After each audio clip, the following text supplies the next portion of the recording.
Okay guys, now we are starting with rational irrational numbers exercise 1B। ठीक है, इसमें कुछ बेसिक्स आपको पता होने चाहिए। बेसिक्स अगर आपको आते रहेंगे तो आप बहुत आसानी से इसके क्वेश्चंस को सॉल्व कर पाएंगे। तो बेसिक्स क्या है? रैशनल और इरैशनल नंबर्स का रिलेशन है with respect to addition, subtraction, multiplication and last is division. ठीक है, तो मैं ये आपको एक्सप्लेन करता हूँ कि क्या होता है ये। ठीक है, आप एकदम ध्यान से सुनिए। तो होता ऐसा है कि when we in the case of addition, when we add a rational number with a rational number, we will get a rational number। क्या मिलेगा? रैशनल को रैशनल से ऐड करेंगे तो क्या मिलेगा? रैशनल नंबर मिलेगा। मतलब क्या हो जाएगा यहाँ पे बताइए? अगर if I add 2 + 2 I will get 4। तो देखिए 2 is a rational, 2 is a rational, we get 4, it is also rational. What if we add 1 + 3 और 2 + 3 दैट इज 5 है। यहाँ पे दिस इज अगेन रैशनल, तो rational plus rational is a rational number. Now we are coming to next point, rational plus irrational. तो suppose मैंने 3 को add किया √2 के साथ, तो एडिशन पॉसिबल है?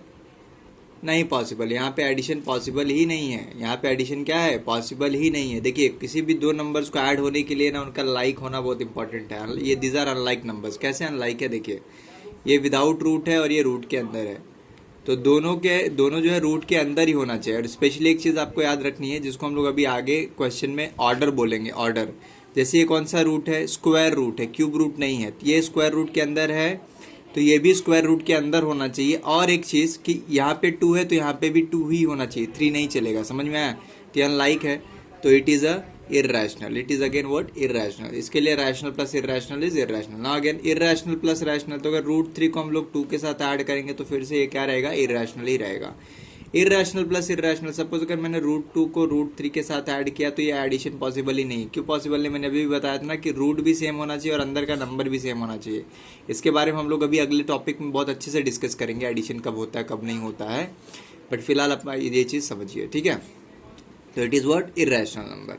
या फिर अगर मैंने दोनों सेम ले लिया तो √2 और √2, अब ये देखो ऐड हो सकते हैं ये लोग। इसका यहाँ पे 1 है, यहाँ पे भी 1 है, तो 1 + 1 कितना होता है बेटा? 2 होता है। और ये √2 कॉमन आ जाता है। ठीक है, तो 2 √2 हो गया। समझ में आया कि नहीं बात? या फिर 2 √2 रहता और उसमें एक और √2 को हम लोग को ऐड करना पड़ता, तो हम लोग क्या लिखते थे? यहाँ पे 1 + 2 मिला के कितना हो गया? 3, तो 3/√2, 3 टाइम्स √2। समझ में आया ना? तो ये बहुत सिंपल पार्ट है। एडिशन में समझा आपको? रैशनल प्लस रैशनल रैशनल मिलेगा, रैशनल प्लस इरैशनल इरैशनल मिलेगा, irrational plus rational irrational, irrational plus irrational irrational.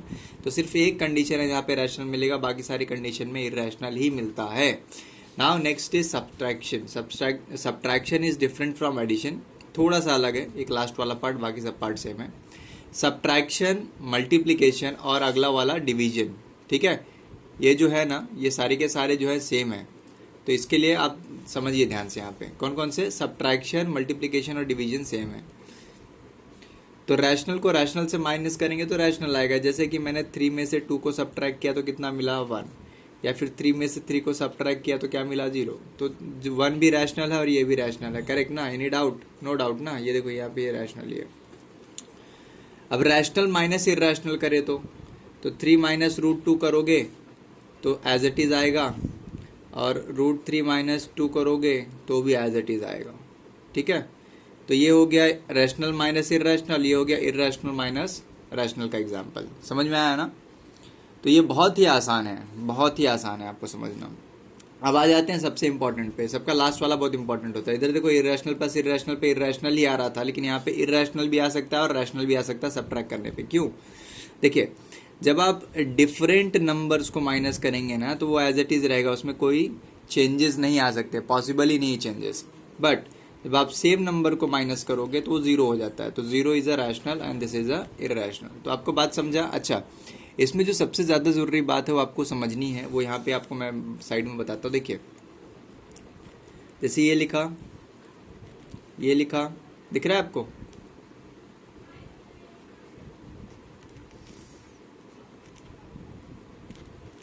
अब ये सब चीज़ों में आप समझिए क्या है। ये जो रूट के वी, ये जो वी का शेप बना है, इसके ऊपर जो वैल्यू है या फिर कुछ भी वैल्यू नहीं है, जब कुछ भी वैल्यू नहीं होता तो हमेशा वहाँ पे 2 होता है, याद रखिए बात। ठीक है, तो ये जो वैल्यू है ये भी सेम होना चाहिए और ये अंदर का वैल्यू भी सेम होना चाहिए। For what? For addition and subtraction. अगर आपको एडिशन और सब्ट्रैक्शन करना है ना, तो ये बाहर का और अंदर का दोनों वैल्यू सेम रहे। जैसे ये दोनों लाइक टर्म्स नहीं है, दिख रहा है ना, ये क्यूब रूट है, ये स्क्वायर रूट है, दिख रहा है कि नहीं। और ये दोनों भी लाइक टर्म्स नहीं, क्यों? क्योंकि इसके अंदर का वैल्यू डिफरेंट है। बट आप यहाँ पे देख सकते हैं, मैंने लिया था √2 और √2 लिया था, √2 सेम है ना, इसके बाहर का वैल्यू भी सेम है, अंदर का वैल्यू भी सेम है, तो इसलिए हम लोग इसको एडिशन कर सकते हैं और ऐसे सब्ट्रैक्शन भी कर सकते हैं। तो मैंने क्या बताया, एडिशन और सब्ट्रैक्शन में ये बाहर का वैल्यू और अंदर का वैल्यू दोनों सेम होना चाहिए।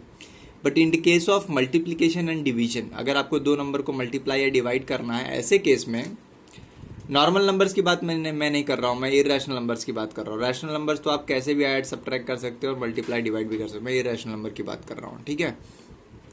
तो एडिशन के लिए आपने क्या सीखा, आपने सीखा कि बाहर का वैल्यू जिसको हम लोग ऑर्डर बोलते हैं और इसको रेडिकेंट बोलते हैं, आगे हम लोग पढ़ेंगे सर्ड्स में। तो ये रेडिकेंट है और ये ऑर्डर है और ये रेडिकेंट है। ऑर्डर और रेडिकेंट दोनों अगर सेम रहेगा तो आप ऐड और सब्ट्रैक्ट कर सकते हो, नहीं तो एडिशन सब्ट्रैक्शन पॉसिबल नहीं है। एज इट इज जो क्वेश्चन रहेगा वैसे रहेगा, उसको आप कुछ भी नहीं कर पाओगे, ठीक है।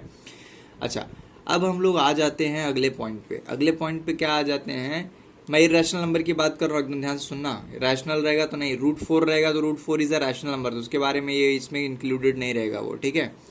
अब मल्टीप्लिकेशन डिवीजन में क्या होता है ना, ये बाहर का ऑर्डर जो होता है खाली वो सेम होना चाहिए। मल्टीप्लिकेशन में क्या सेम होना चाहिए, ऑर्डर, अंदर का वैल्यू डिफरेंट रहेगा चलेगा। मतलब इसको और इसको हम लोग लाइक टर्म्स मानेंगे और इसको मल्टीप्लाई करेंगे तो ऐसा √6 आएगा। ये 2 हम लोग कभी लिखते नहीं है, याद रखना। 2 जो है यहाँ पे मैंने ऊपर लिखा है, इसको हम लोग लिखते नहीं है। We will not write this, because ये एब्सेंट रहता है, और ये जब एब्सेंट रहता है तो हमेशा 2 वहाँ पे कंसीडर कर सकते हो। समझ में आया ना।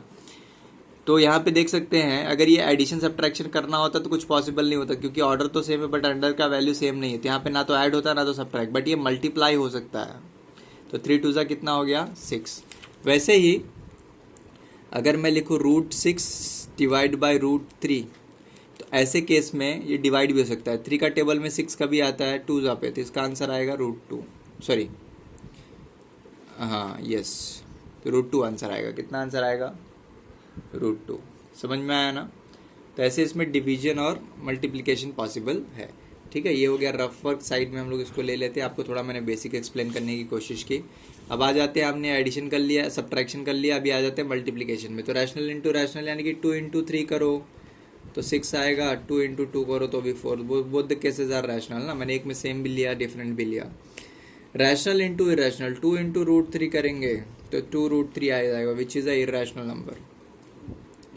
और √3 × 2 करेंगे, सॉरी √2 × 3 करेंगे तो आएगा 3√2, which is again irrational. But irrational into irrational, तो यस, √2 और √3 को अगर हम लोग मल्टीप्लाई करेंगे तो √6 आएगा, it is a irrational number. But अगर मैं √2 को √2 के साथ मल्टीप्लाई कर दूँ तो √4 आ जाएगा। तो √4 क्या वैल्यू 2 होता है, इसलिए क्या हो गया, रैशनल हो गया। समझ में आया ना, ये बात समझो आप, ये बेसिक बहुत इंपॉर्टेंट है।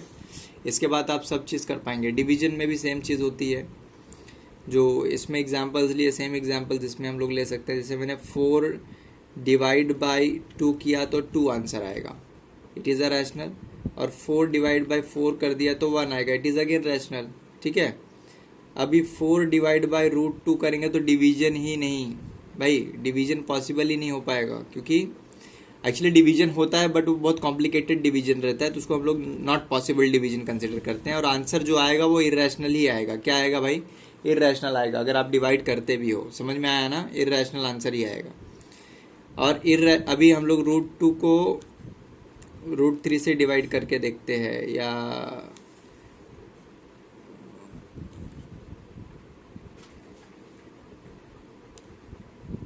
√2 को √3 से डिवाइड करते तो फिर से इरेशनल ही आएगा, ठीक है। समझ में आया कि नहीं। इसके बाद आप ले लीजिए ये वाला, ये बहुत इंपॉर्टेंट है। यहाँ पे अब क्या होगा देखिए, जब आप √6 को √3 से डिवाइड करेंगे तो √2 आंसर आएगा, which is a irrational. But अगर आप √6 को √6 से डिवाइड कर देंगे तो 1 आ जाएगा, which is a rational number. समझ में आया ना। तो ये बहुत ही इंपॉर्टेंट कंसेप्ट है, आपको एकदम अच्छे से आना चाहिए for the exercise of rational irrational, exercise number 1।